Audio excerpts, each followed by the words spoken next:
Autoline Daily is brought to you by Borg Warner, feel good about driving. Bridgestone, your journey, our passion. And by Dow Automotive Systems, improving durability and increasing design flexibility with Betamate structural adhesives at dowbetamate.com. Hello and welcome to another edition of Autoline Daily. I'm Peter Lorenzo, the Autoextremist, filling in for John today. In the second half of the show, I'll share my thoughts on Acura's new tagline, Made for Mankind. But now, the news. The partnership between Renault and Nissan really paid off last year. The company saved about $3.5 billion in 2012, which is a 54% improvement compared to 2011. The biggest contributors to the savings were in purchasing, powertrain, and vehicle engineering, but the alliance expects non-engineering areas to contribute more to the bottom line in the future. More integration in part sharing and manufacturing, especially in emerging markets, also helped improve cost savings. We've got more changes in management to report. GM announced that Opel's chief strategist, Thomas Sedrin, will replace Susan Doherty as the head of Chevy and Cadillac in Europe. And speaking of Opel, it also announced that Tina Mueller will take over marketing duties for the company. In another personnel moves, the Original Equipment Suppliers Association announced that Julie Freem will take over as president and CEO of the organization starting October 1st. She will replace Neil DeCoker, who is retiring. If you're planning a fall trip to the Big Apple, be prepared to see the streets filled with Nissans, specifically the Taxi of Tomorrow. While shooting an upcoming story on Nissan's new cargo van, the Autoline team talked with the head of commercial vehicles for North America, who gave us the latest on the company's effort to upgrade the city's fleet of more than 13,000 cabs. So we're going to use the NV200 Cargo as the basis for Taxi Tomorrow project for New York City. We have taken the back cargo area of this vehicle, and it's been a blank canvas for New York City and Nissan to develop a custom taxi. We're well into development. We've had prototypes in the city already, and we're going to be launching the product in New York City October 31st of this year.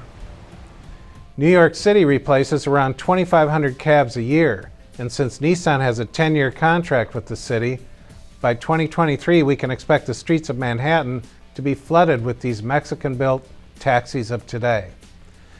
The first Mazda 3 came out 10 years ago, and the car now accounts for nearly one-third of the company's annual global sales.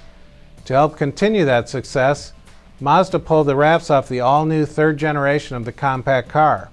It now features the company's Kodo design language, several all-new safety systems, and an all-new infotainment system that the company says was designed for ease of use and safety. The car will have the option of two gasoline engines, either a 2-liter or a 2.5-liter. The all-new 2014 Mazda 3 goes on sale this fall in the U.S. Drayson Racing, which is a British company that develops alternative-powered race cars, just broke a 39-year-old FIA World Land Speed record. The electric Le Mans prototype, called the Drayson B1269 EV, hit a top speed of 204.185 miles per hour at an airfield in England. That's over 29 miles per hour faster than the previous record set in 1974. The 2,200-pound race car is powered by a 30-kilowatt battery that cranks out 850 horsepower. Also assisting Drayson in the feat were Michelin and Cosworth. Coming up, Acura takes aim at the enlightened and leaves everyone else scratching their heads.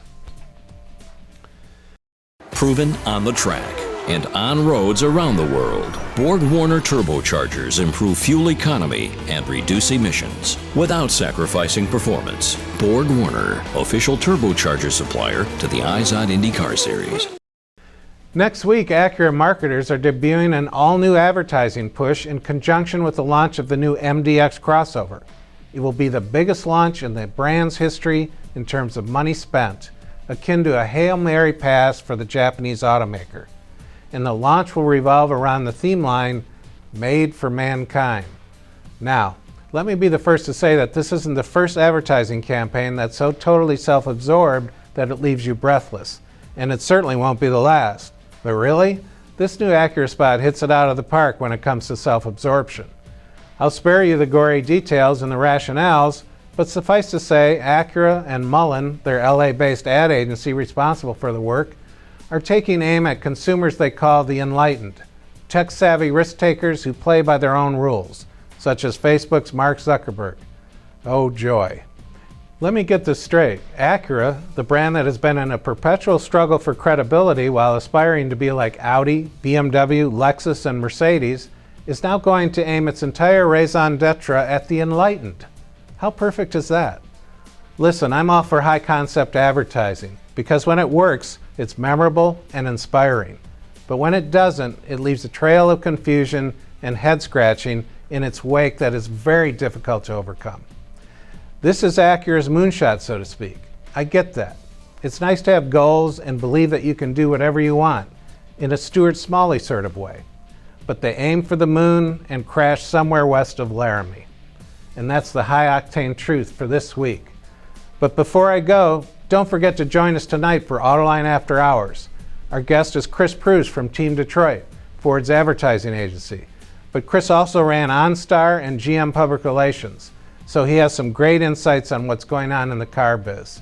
So join me, John, and Gary Basilash from Automotive Design and Production for another scintillating episode of Autoline After Hours tonight. And that's it for today. I'm Peter DiLorenzo, the Autoextremist. Thanks for watching, and I will see you tonight and tomorrow.